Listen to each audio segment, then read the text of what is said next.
watching the Bulldog Brewhouse Podcast. We're back here for another episode of the Bulldog Brewhouse Podcast. I hope everyone had a great St. Paddy's Day. Obviously, you know, we're all Irish on March 17th, no matter where we're from, and we like to drink green beer. And I've got a good guest here, a friend of mine that I met through Blackfoot, Harsh. Yes. And Harsh, how are you doing? Really good. Happy to be here. It's been a good day so far. I'm pretty excited to get through this podcast with you guys. So I'm happy you joined us. And you know what? We crossed paths at the Ducati opening. That was earlier this year, eh? Mm-hmm. And, you know, you remembered who I was, right? Of course. Okay. Yeah.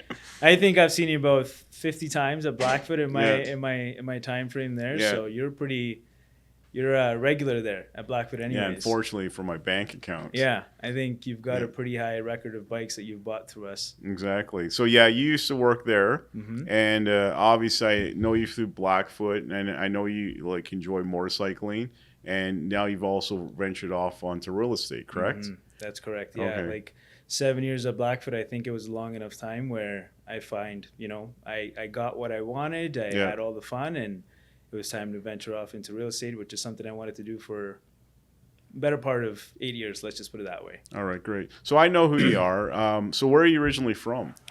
Well, originally I was born and brought up in India. Oh, okay. On the west coast, on the west side. Yeah. The city is called Baroda. Yeah. So I spent near 17 years back home. So where's Baroda on the west side? Are you talking Calcutta or Mumbai part? Close to Mumbai. Okay. It's probably a 5-hour drive, give or take. Okay, so you're not on the crazy Bengali side, you know, where Calcutta in Bangladesh is? No, I think that's I think that's far east. I'm on the west side. Okay. So yeah. 16 years back home, I guess parents decided they wanted to move to Canada for you know, me and my sister for a better life, and at 17 we were here. So I've been to India. So to let you know, I've been to Bombay when it used to call now it's called Mumbai. I've been to New Delhi. I've been to Chandigarh. I've been to Assam. I don't know if you know where Assam is. It's like the oil province of India. Yeah. And then unfortunately, we went to Calcutta. And I don't know if you've ever been to Calcutta. No, I have not. Okay, well, I feel like you'd know better than I would because I know it's a different world over there. Well, they speak Bengali there, right? And they speak some Hindi. Yeah. But I remember my mom went and she told my dad, you know what they need to do is they need to blow this city up and just start all over again. And why were you there in the first place? Well, my dad, he grew up in India. Okay. He was actually born in Mandalay. Yeah. And this is back before World War II. Yeah. Where India stretched from Pakistan, India into Bangladesh and Burma. Yeah. And then in 1941, the Japanese came and they took over Burma. And then they moved back to New Delhi. Right. And so we still have family there. I'm proud of my, East Indian heritage. I don't look brown. I'm sorry to say that. We just had this conversation off camera. Because my mom is German. She's Bavarian. Yeah, she was born in High River, but we got background of German, a little Irish. But it's a fascinating country. It is scary to go there because it's a huge culture shock when you're coming from Western countries. But Calcutta is a very interesting city. You need to go there. Yeah. We stayed at a really nice hotel, and then my dad wanted to show us a sweet shop that he loved to go to as a young kid, and he couldn't believe like how awful the city looks. You know what I'm saying? That's wonderful that at least you got to be there. But yeah, times do change, and it's funny you talk about culture shock because when I moved from back home to Canada, it was really no different for me. It was a huge culture shock. It was a huge adjustment. Yeah. I think it would have been a different story had I moved here when I was 10, 11 at a younger age when you adapt a lot quicker. Yeah. But I feel like at 17, you're kind of stabilized. You know what's default setting. Yeah. And then all of a sudden you're having to adapt to a different country, different weather, different culture, different traditions. So just let me understand. You're coming from India, you moved to Canada. And does everyone in India still think like this is the land of gold and honey and like you just get off the plane and that Trudeau's giving you a big check for $100 million? I think at the time, that was, the outlook that it is the place to be. It's got, great people, good weather, obviously more opportunities for kids, free education, great education, and then a better life. I don't know what that outlook is now. From back home to here, but at least at that point, at that time, That was definitely, the key factor for most people, most immigrants to move here. Okay. I know for the people that I know, and my dad had an immigration business back home. Yeah. So he would send people to different countries, and 9 times out of 10, it was, if it was a young family in their 30s or 40s, they were doing it for their kids. Yeah. Yeah. Okay. But, I don't know if you've seen that new report that came out that since in the last 10 years, our economic situation has gotten pretty bad in Canada, where this economist has said, like, Ontario and Alberta have the best standard of living in Canada. But unfortunately, compared to the U.S., we have the same standard of living as Mississippi, one of the poorest states in the USA. Wow. So I don't know if you know that statistic. I had no idea. I mean, we've been just taxed pretty much to death. Super heavily. Yeah. Costs. No. I mean, you go to the grocery store, food's expensive, houses expensive. Yeah. I mean, now clothes are cheap because you can get everything online. Of course. But I find India a very interesting, country, and I know it's doing very, very well financially right now. But that's a small part of the population. Most of the people don't have money, or they've got such a huge population. Well, yeah, there's a huge diversity when it comes to income levels as well. And they still have the caste system there. It's a huge spread. It's middle class, upper middle class, the upper class, and then you probably have the 1%ers, right? Which is a whole different category in itself. Yeah. So I think it's going to take a long time for that place to kind of come together, and with the amount of people that we have. It's going to be a lengthy process. It starts with education, really. So I know you through the motorcycle community. Did you ride bikes back in India? I did. Okay. I did. And anytime I could get my hands on a motorcycle, I would. And it often would, involve me and my buddies at midnight just trying to steal a bike from one of their parents when they were asleep. So that's what it looked like, at least then. Had my fair share of troubles, but I learned to ride a bike when I was in grade 7. Okay.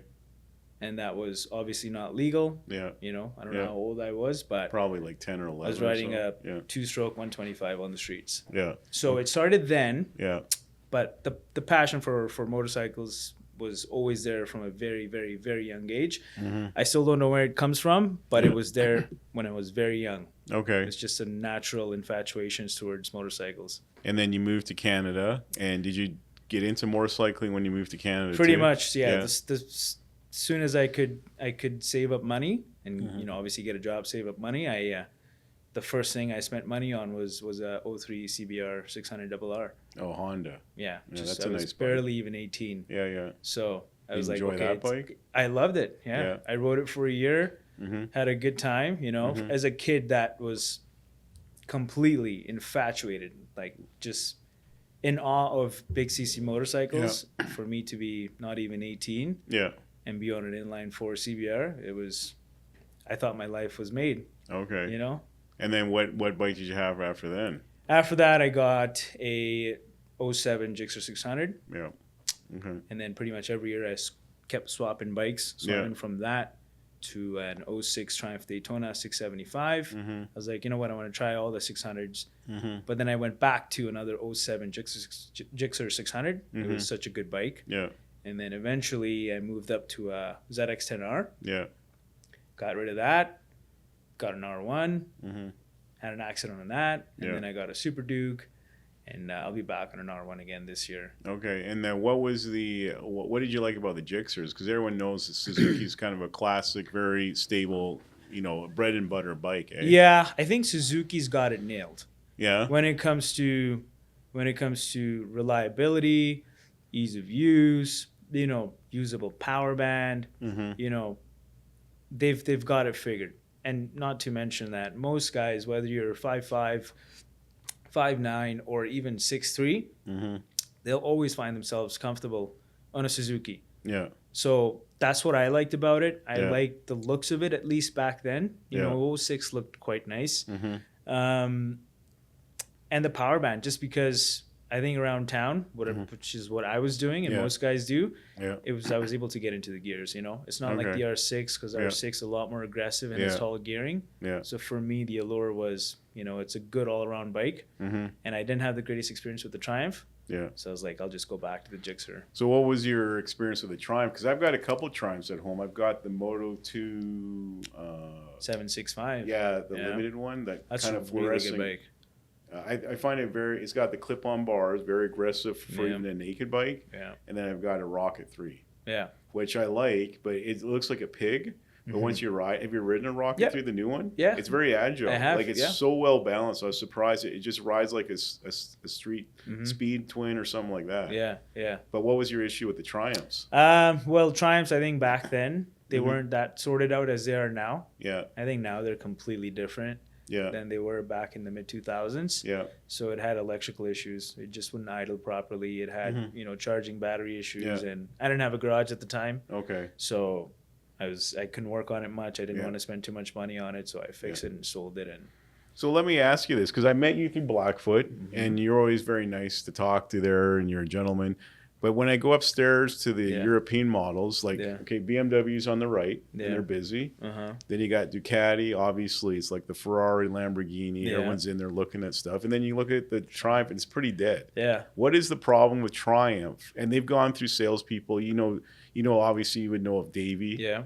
And then they had Steve there for a while. I think you were gone by then. Yeah, no, I was. I worked with Steve for a good And Lindsay was there for a while. Lindsay Reed, he's a good guy. Jamie Hudson was there too. But what's when you look at Triumph, it's like, I mean, it's good bike. It looks good. It's English, but there's nothing the sexy allure to it. Would you agree with that? Yeah, I would say so. I think the clientele that Triumph gets is very unique. Yeah.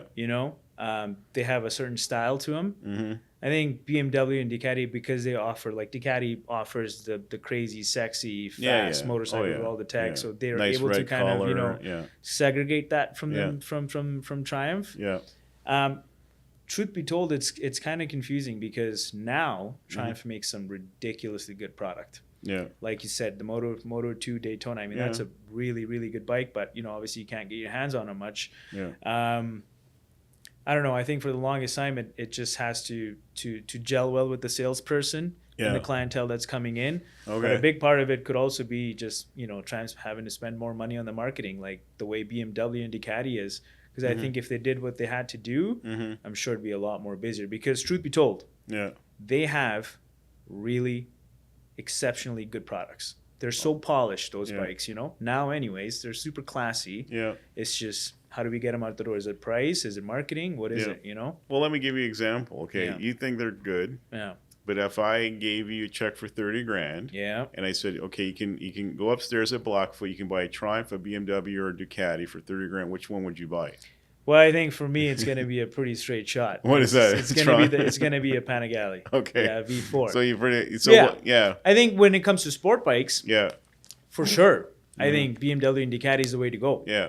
But Triumph doesn't make anything, and they should. Yeah. If they made a bike that competed in the 600 class, that would be great. If they made let's say a 1050, I don't know, speed triple, that's a sport variant, I think it would do really well. Yeah. Because it would get the guys into the nakeds and the scramblers and the Bonnies. But they don't. Yeah. They cater to just the Bonnies, the scramblers, a Triumph Rocket 3, which only a few certain type of guys like, which, you clearly like the bike. Yeah. It's a big bike. It's 2,500 cc's, huge tires. Yeah. Some people just don't want to spend the money on tire chains on a bike that big, right? But well, I'll be honest with you. Like the new Rocket 3 looks like a Diablo. You'd have to agree with me. I like the old Rocket. Like I remember I came out of Blackfoot. This was probably 15 years ago, and I saw a dude, and he's coming off Blackfoot Trail. Was it 46th Avenue? He turned on there, and he's turning into that road to come. And I look like, what the hell? What's that bike? Like, holy, that's a badass bike. Black with those big silver, cylinder, chrome. And like, dude, that is a cool bike. You know what? Not very many people know that bike exists. Like, at least the newer guys anyways, It's 2,300 cc's, I believe. I think it used to be 25. I could be wrong. Well, the new one's a 2.6 liter engine, but they compact it like a Diablo or Diablo, whatever they call that bike. They've, a lot of engineering into that bike. From what it used to be, if you've ridden the old one and you're in the new one, the difference is night and day. Yeah.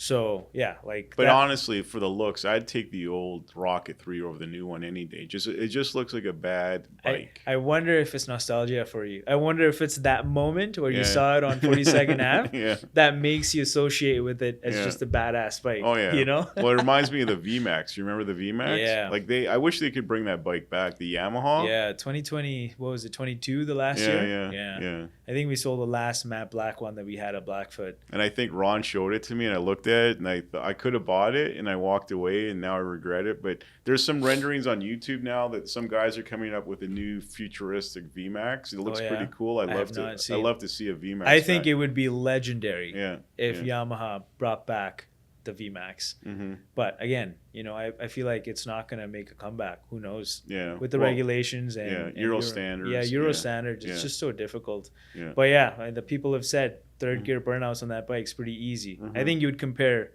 the VMAX and the Rocket 3, you know, hand in hand in a way. Anyways. So if you had a choice, you had a Rocket 3, a Diavolo, or a VMAX, which one would you take? Oh, I would take the Diavolo. Really? Over the VMAX? Yeah. Yeah. Okay. Yeah. I mean, yeah, if I'm riding it lots, yeah, by all means. Okay. I think the Diavolo, and honestly, I haven't ridden the V4 Diavolo. Yeah. But the twin, which I'm a big fan of. Yeah. So it would probably be the twin Diavolo, just because that torque, that raspiness, that brap, that naughty feeling on a bike, the Diavolo has, and it's got the single-sided swing arm. It's got a level of pizzazz to it that I enjoy. Yeah. So I think between all, I haven't ridden the VMAX, but I think Diavolo would take the cake. So you mentioned your KTM, and are you still riding the Super Duke? Yeah, it'll be gone for this year, but Why is that? I'm selling the bike. Is it on Kijiji right now? No, not at the moment. We can do a free advertising if you want to let everyone know on social media what you're selling for. I'll let you have a 30-second piece. I think I already have a buyer set up for it. Okay. So it'll be gone most likely by summertime. Yeah. It's been a fun bike though. Yeah. Yeah, it's been a super, super fun bike. I wish everybody got to ride a Super Duke once before they quit riding. Yeah. It's that good of a bike. Well, what's so special about it? Is it the 1290? Yeah. What's so special about it? See, it does everything well, but not great. Yeah. So it'll do track well, but not great. Yeah. It'll do high speeds well, but not great. Yeah. Honestly, it does city really well. What I like about it is the power plant. So for me, nowadays anyways, a lot of motorcycles are missing, a key factor, which is character. One of them would be an S1000RR. Yeah. I think that bike lacks character like no other. It's a great bike. Yeah. But it just doesn't have it in it. Yeah, but it's German. I mean, the thing with German products is they're very utilitarian. Correct. They don't break, but they don't look sexy. You agree with that? Anything I mean, BMW makes some good cars. Of all the German cars, I think BMW makes the best car out there. I think so. I think so. And I think the S1000 is a ridiculous bike. Yeah. It's really, really, really, really good. And I enjoy riding it. I just don't enjoy the character that it has. Okay. Versus the Super Duke. Yeah. We're talking a big 1300cc V-twin. Yeah. It braps. It's got lots of torque. And it's super fun to do wheelies on. You can do them at very, very slow speeds, which is not possible on a lot of the other bikes with an inline 3 or an inline 4 or a V4 because they just don't have the torque down low. When I say you could pop the front wheel on that bike at 3,000 RPM, it's a joke in gear 1 and gear 2. Okay. So I enjoy that about it. I enjoy the fact that at least mine, which was a 2019, had a trellis chassis. It had a single-sided swing arm. Yeah. Keyless ignition. Yeah. And what a lot of people don't know is the Super Duke has a wide ratio transmission. So even though it's a 1300cc motorcycle, you can still bang through gear 1 and 4 quite easily around town, which is nice for me anyways. I enjoy going through gears. And on the highway, you could be doing 120 kilometers an hour. Let's just say 120 for the sake of the video. Yeah. In 6th gear, you'd be cruising at 3,000 RPM. And if you wanted to go past a semi truck, you don't even have to downshift. You just roll on the throttle and it's one of the most fun, blissful feeling you'll have on a motorcycle on a highway anyways. Yeah. So you get great gas mileage, you get to have fun on the streets, you get to have fun on the track. It just does everything in a, good enough manner where it's super enjoyable. Yeah. But the mischievousness to that bike. Yeah. You could be a silly guy on it, but not be breaking the laws. Okay. And the rules. So it's like keep a grin on your face when you're riding it? 24/7. Okay. I don't think I've ever come across a bike unlike the Super, and I highly suggest you try it. Well, I have a KTM 2011 990 Adventure. I think that's when we really got to start to talk to each other is when you bought the 990. Well, I've known you forever, dude. Yeah. Like you just didn't know that I was half East Indian. You just thought there's some white guy coming in and dropping money. That's hilarious. Like you thought it was like Elon Musk. I feel like a lot of people are finding that out today. That's fine with me.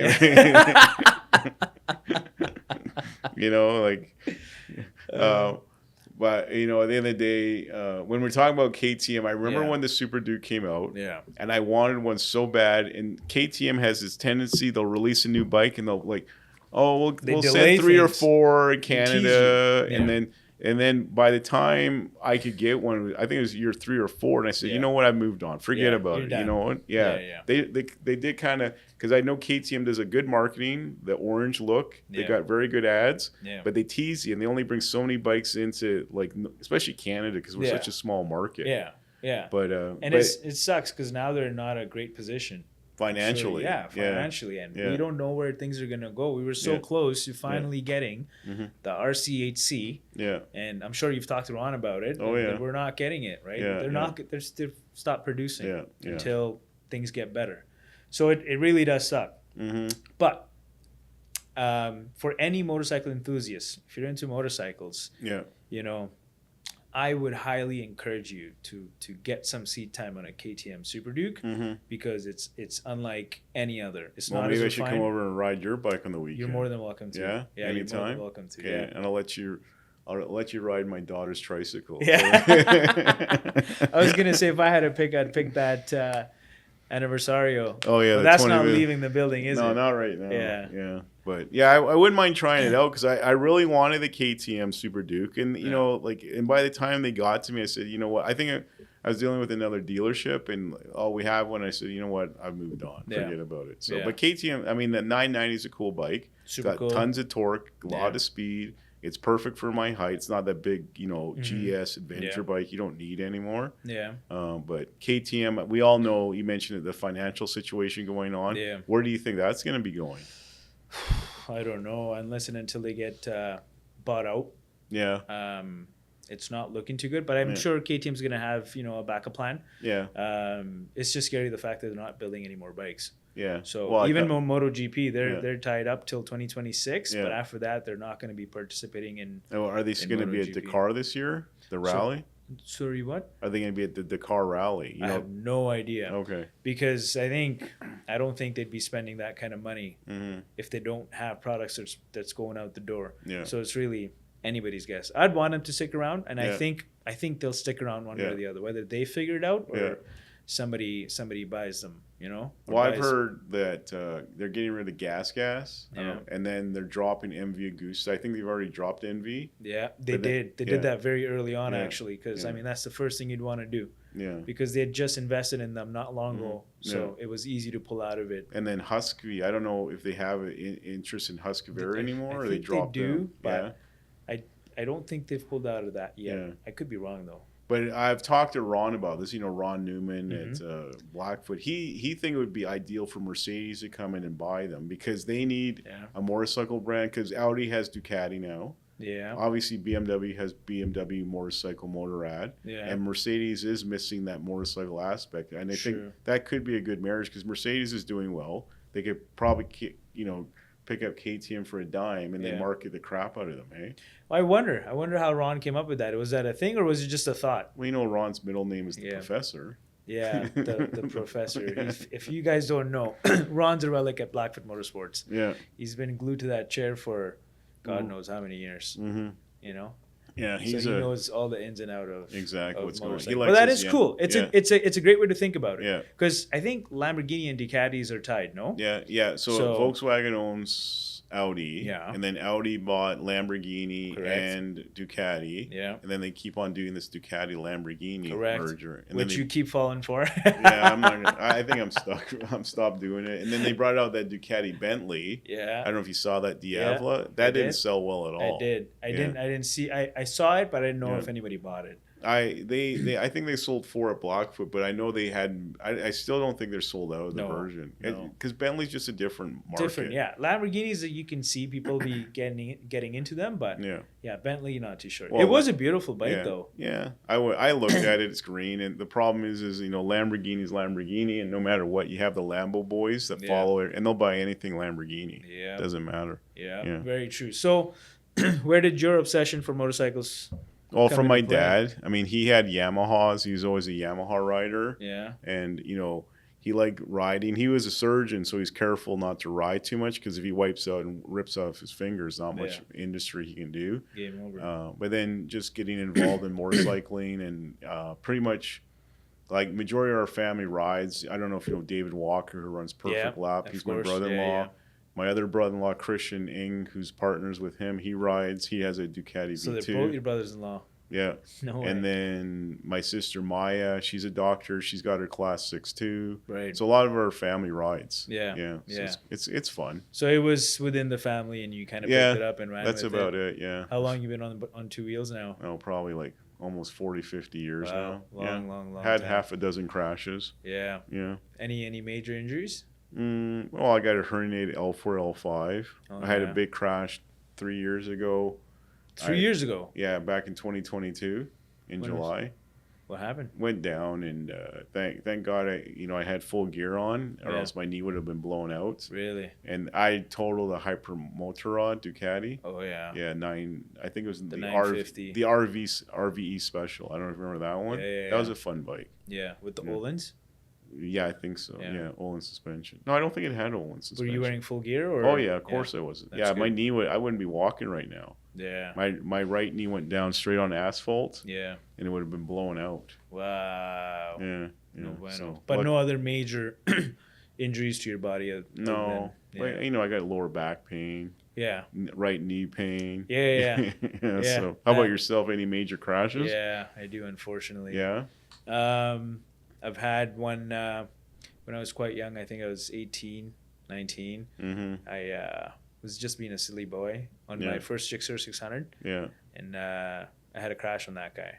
Okay. So I just kind of was coming off to an off-ramp. Yeah. And I misjudged the corner and kind of flew off the bridge in a way. Okay. And definitely busted my ACL then. Oh. I was very young. Yeah. And then... I don't think your parents were happy about that. No.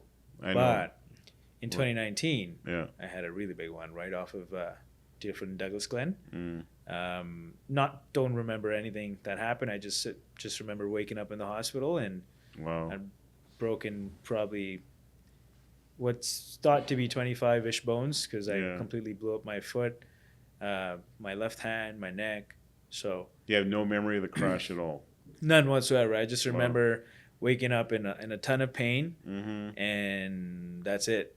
And like trying for months and months and months, like what happened? Why was I there? Eventually, I pieced some of the pieces together, but I don't remember the crash itself. I don't remember what happened, and I honestly do not want to know because I've had 2-3 other surgeries after the fact, and it's been pretty painful. So, but I think you met one of our clients there, Jim. Yeah, I did. So actually, in 2019, I was talking to him about it. Yeah. In 2019, I ended up in the hospital, and Jim was my next door neighbor. Yeah, at Glenmore, up in the Glenmore. Exactly, and that's exactly how I got to know Jim because we would see each other every day, and he was a super funny guy and had great spirits. We would do physio every morning at 9:45 or 10 o'clock together. Yeah. And I think it was me that got to get discharged first. Okay. But Jim was a great guy, and then we connected multiple times over at Blackfoot. So it's funny, and you know what? The other guy I met was Jeff from Odin. Oh, okay. So both me, Jim, and Jeff were in the hospital. The Three Stooges, together recovering. It was amazing. But it was a humbling experience where you're no family, no nothing. You're just in the hospital 24/7 for 3 months, you know? Yeah. But I mean, I think when I went back to work, I had a different outlook. Yeah. So I was able to sell bikes a lot more, you know, differently, and make sure I was pushing the whole safety thing with any of the guys that were buying bikes, and especially young kids, and making sure they were on the right bike and not too big of a bike. So I think in many ways, it served its purpose. So how long were you at Blackfoot for? I started there when I was 19, and I left when I was 26. So about 7 years. Yeah, 7 years. And you were there when the old guard was there. Yes. Chambers and Jason Mitchell, Pat Chambers, and Douglas McRae. And now there's been a change in the guard. Barnes has come in and bought it. Yeah. How did you enjoy your time at Blackfoot? It was, as a kid that is, again, infatuated with motorcycles, Blackfoot was undoubtedly some of my best, most memorable, cherishable years. It was, you know, I was living, breathing, eating motorcycles 24/7.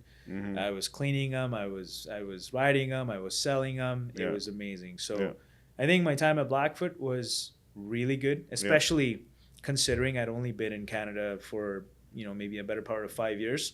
So having to grow up there, you know, with Ron, Eric Nosegard, Miles, Toby was there at that time. Toby was my manager in service and sales. Simon. Simon was there from day one. Does he crack jokes at all, Simon, or is he always serious? I don't know. I think. Does he laugh at anybody? We might have to do an intervention with Simon. Honestly, Simon is an interesting character. He'll have his serious phases, but he absolutely does have he has a light-hearted, funny side to him that I've witnessed on numerous occasions. Well, he's Irish, isn't he? Yeah, he has to have a sense of humor. Yeah. From Ireland. And then what's his name? Davey was probably there. Davey Bloomfield. I loved working with Davey. Gavin Mitchell. Yeah. Honestly, I think if you look at the motorsport scene in Alberta, I mean, Douglas McRae is one of the most well-known guys, and I think Blackfoot had a set of very cool, well-built personalities within one building. If you look at Ron, super established in the motocross scene. If you look at Toby, came from Dubai, has a lot of experience with BMWs, and he brought that expertise over. If you look at Simon, he's super passionate. Davey was just a rock star, rocked the brand Triumph like nobody else I've ever seen. So... And Miles is good too. Miles is incredible. Miles is incredible. He's a great MC guy. Have you been to our bike nights yet? Of course I have. He's always our MC. He gets the crowd going. Miles knows what's up. He's one of my favorite personalities at Blackfoot. I enjoy Ron just as much. No, my time at Blackfoot was really quite good. It taught me everything about sales, everything about people.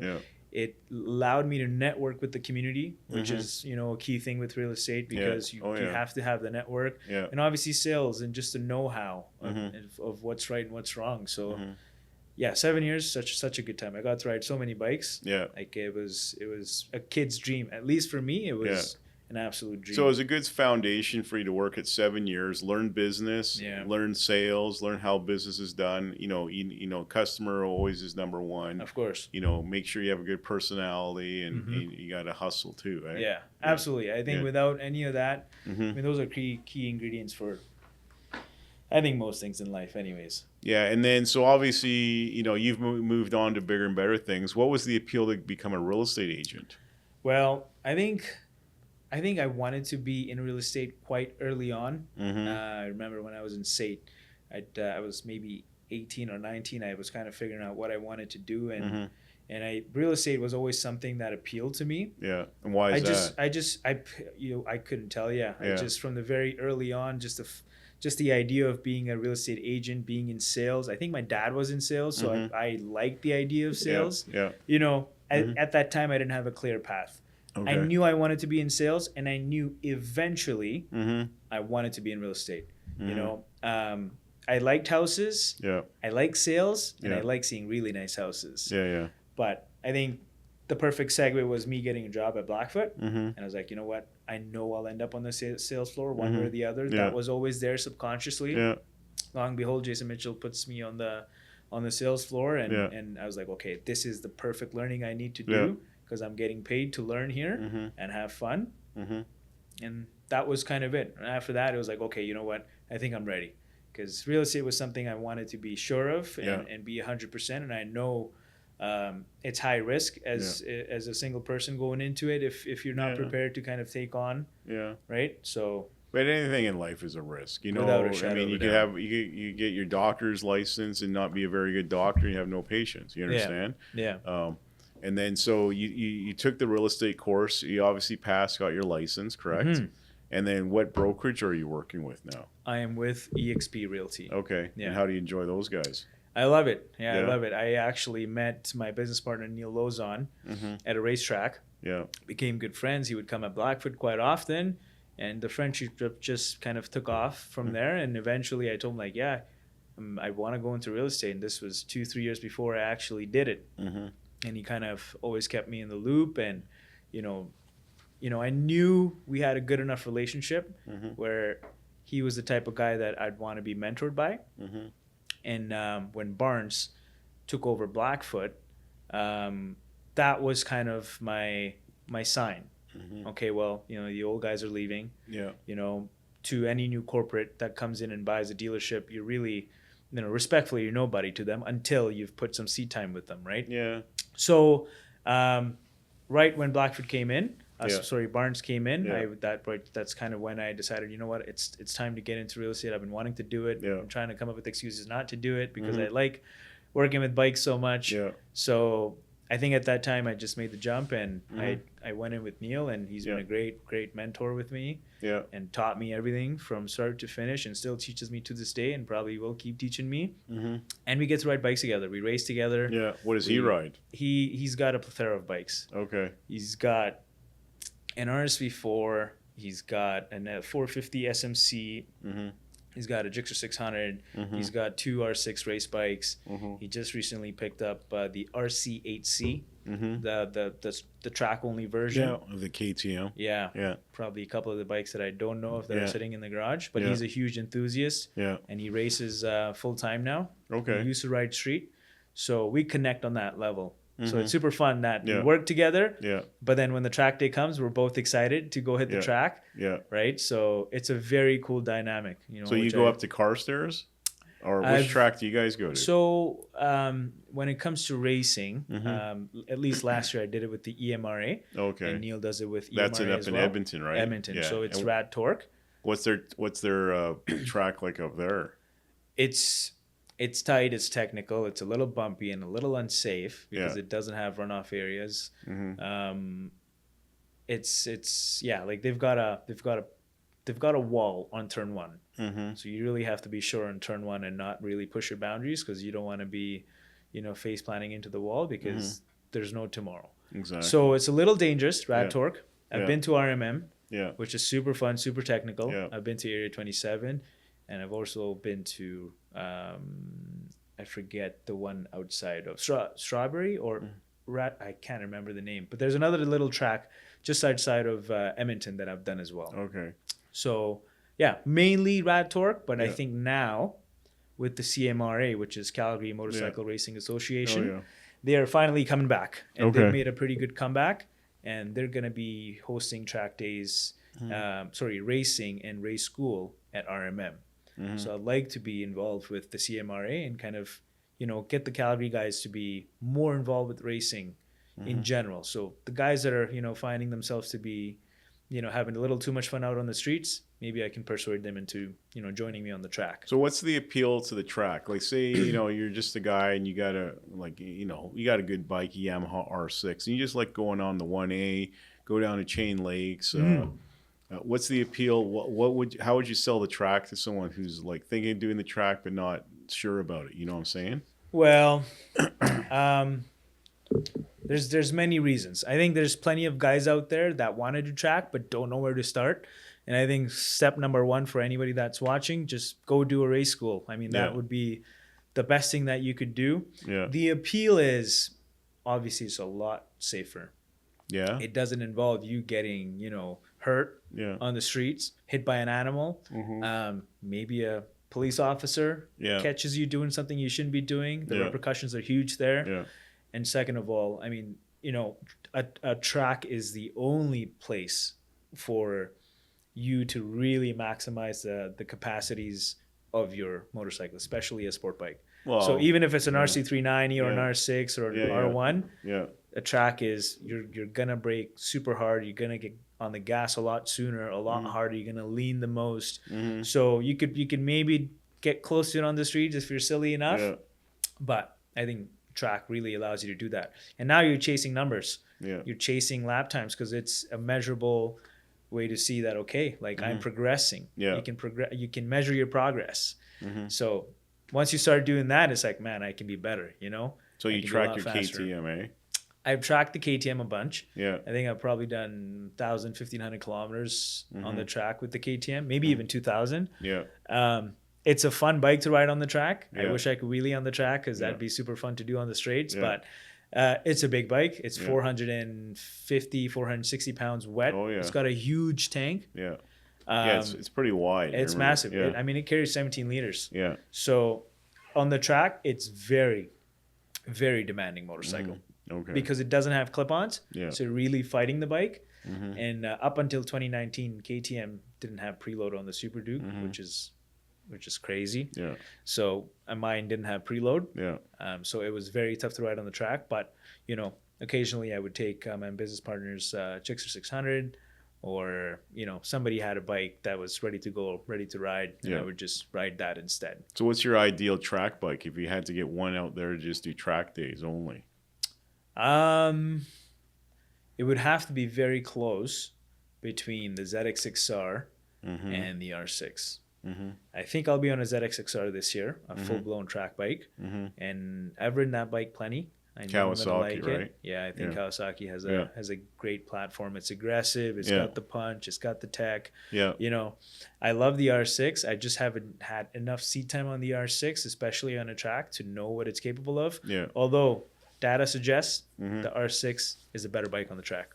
But they've discontinued the R6, so you have to get a used one because they now have the new R9 coming out. Correct. Yeah, because of Euro 5 standards. Correct. Yeah. So now you're really only, you know, the only option you have is go buy a used R6.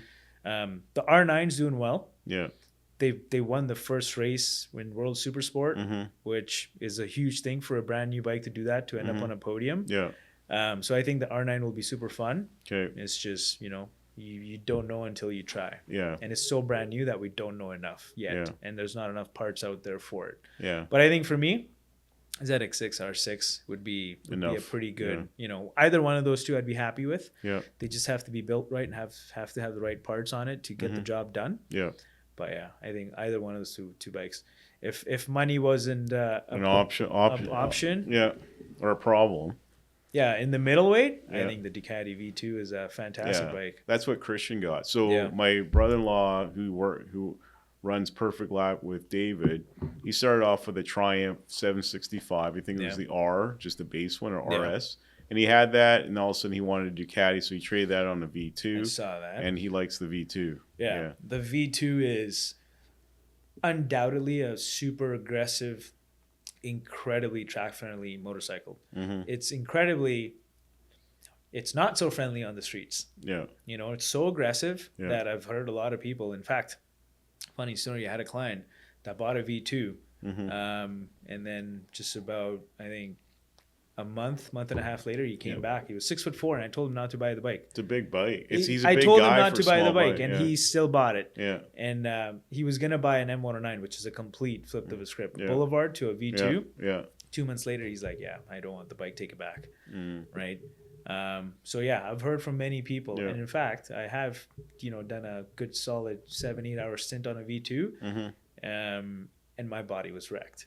So it's a very aggressive bike, but what I did find out in that time frame was it handled so well. It was such a dream to ride. It had such good torque and power. Again, V-twins. Your 990 has a V-twin. My Super Duke has a V-twin. The V2 has a V-twin. Yeah. I think the torque is unbelievable. It's where the fun's to be had. Yeah. You know? I agree with that, because the new V4, you have to rev it really high to get the torque in. Yeah. And that's more of a track bike. Super. I mean, that's a phenomenal bike. Yeah. That is a super refined bike. But yeah, I think for the midweight class, I'd take the V2. Yeah. But now they're bringing out the new V2. Have you seen the new Ducati? They've dropped the weight. They've dropped the horsepower by 30 horsepower. What do you think of that? Okay, so I think people are gonna have to get adjusted to that, because I think Ducati's doing it more so to appeal to more people. Yeah. I think piggybacking off my comment on how aggressive the V2 is, not a lot of people are open to that. The hardcore guys, sure. Yeah. Right. But for Ducati to get the sales out, they're bringing a bike that kind of bridges that gap.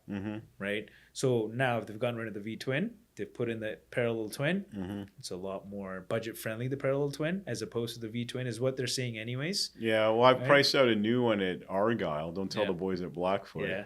But I was quoted on the new 2022 5 Ducati V2S red, 25.5 out the door. Yeah. That's a lot of money still. Yeah. No. The pricing's going to be amazing. I'm talking reliability or the maintenance intervals. Right. Yeah. The pricing's always going to have the Ducati tax. Yeah. As they should. Yeah. But I think overall, the bike's going to cater to a much wider crowd. And that's where people get upset. The hardcore guys like, oh, it's a much better bike back then. Yeah. But the reality is they're likely going to sell a few more, because now it's going to appeal to a much wider crowd. And, I mean, money runs the show essentially, right? Well, you look what Porsche did. I mean, 911 was the bread and butter. Yeah. Then all of a sudden they go Cayenne. Correct. And all the Porsche enthusiasts went crazy.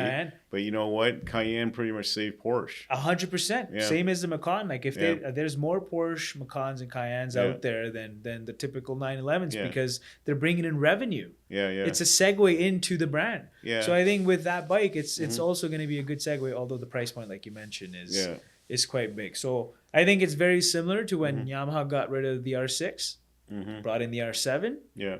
And, it was logical they're going to bring an R9, and they did. Yeah. And I'm sure that's going to bode well for them. In my 7 years, I sold 1,000 motorcycles at Blackfoot. Okay. Only 6 or 7 of them were R6s. Yeah. And why was that? Because the price point, it was $17,000, and you could find at that point when they got rid of it, there was more R6s available online, used market, that people would just go buy a used R6 and not buy a new one, because at the time it was the most expensive 600. It was something like $17,500 out the door. Yeah. Right. And so the R9's not cheap. It's 18, 19 out the door. No, but at least now they've kind of bridged that gap. And it's a fun inline 3 motor. Yeah. Have you ridden that motor? The no, inline 3? No. I gotta ride it though. Yeah, because I like the MT-09 SP. Yeah. The little naked bike. Have you ridden that? No, I want to ride it. Okay, I keep on talking about it. Yeah, you should. Yeah. You should. It's a super fun bike. Yeah. Like super enjoyable motor. It's kind of like a Triumph. Yeah. But and it's got more of an upright position opposed to my 765. Correct. Because it's got the clip-on bars and it's kind of aggressive, but it's made for the track. It's a nice bike, but the MT-09's always kind of appealed to me. The SP version with the Olin suspension, and you got 900cc, 118 horsepower. That's more than enough to kill yourself with. You have a really good bike on your hands. That 765. Yeah, the Triumph. My good buddy Ryan Fernandez, he got to ride one on the track, and he's a pretty seasoned rider himself. Yeah.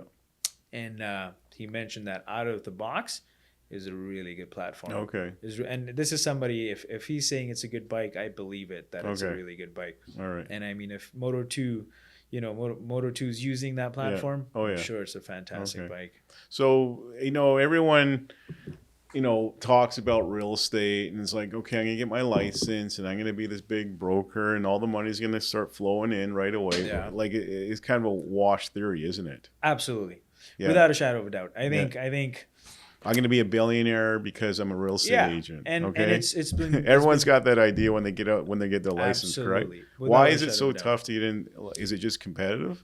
It's competitive. It's an industry full of sharks. You really have to know what you're doing. If you don't have somebody that's helping you through it, mentoring you, all the little details, because ultimately, houses are people's biggest investments for a majority of them anyways. Right? Yeah. So, and that is not something to be taken lightly. Yeah. Right? A motorcycle, it's a fun thing, but houses, it's very serious for a lot of people. Well, I mean, I take my bike seriously. The Elevate guys were just here. I was talking to them, and my theory with the bike, if the bike doesn't fit me like a glove, I'm not buying it. Because you know what? I'm not going to enjoy the bike. I'm not going to ride it. Even when I ride it, I may wipe out because it doesn't fit me. Would you agree with that? 110%. Yeah. Just you don't go and get a Road No. Glide because everyone's right. If you don't like Road Glide, go get a Lowrider S or something like that. Absolutely. Wouldn't you agree with that? 100%. So your height, your weight, your riding style, your needs, all those things. Your riding position, if you like being everything. lounge back or more aggressive, It all has to be factored in into, you know, what bike you're going to be on that you're going to enjoy. And I think no differently, a house has to make sense, you know, on all ends for a lot of people, family, kids, work, locations, you know, where you want to be, what do you want to back onto, what can you afford, what style do you want, what neighborhood do you want to be in. Well, you want to make sure same but different, you know. But obviously, so what's the most difficult part of being a realtor? I think there's plenty of layers to that. I think as a brand new realtor, you can give me 3 layers. I think as a brand new realtor, knowing what you're doing, okay, if you're not backed up by a mentor, I think that's where a lot of realtors fail. Not having the networking. To begin with. Well, so networking adds for everything. Is everything, right? There's a saying, it's not what you know, it's who you know. Exactly. To get ahead in life. Wouldn't you agree with that? Yeah. Exactly. Oh, without a shadow of a doubt. Yeah. So not having networking, you don't have any leads, you don't have any business coming in. Yeah. And ultimately, I think a lot of realtors, like you were mentioning, they think they come in, it's a quick, easy money. It's glorified on social media, on the internet, on TV shows, and I think that's what gives them the wrong impression. But the reality is, majority of the realtors don't make a single dollar as a new realtor anyways for the first 4 to 6 months. 10% of the realtors are doing 90% of the business. 90% of the realtors are doing 10% of the business. Well, we know the guy that has all the ads in town. I mean, he used to be in the airport. Yeah. I mean, I still see his billboards. Yeah. We all know who that guy is. Yeah. I'm not going to give him free advertising because I want to promote you. Exactly. But, you know, there are sharks out there. Absolutely. It's a shark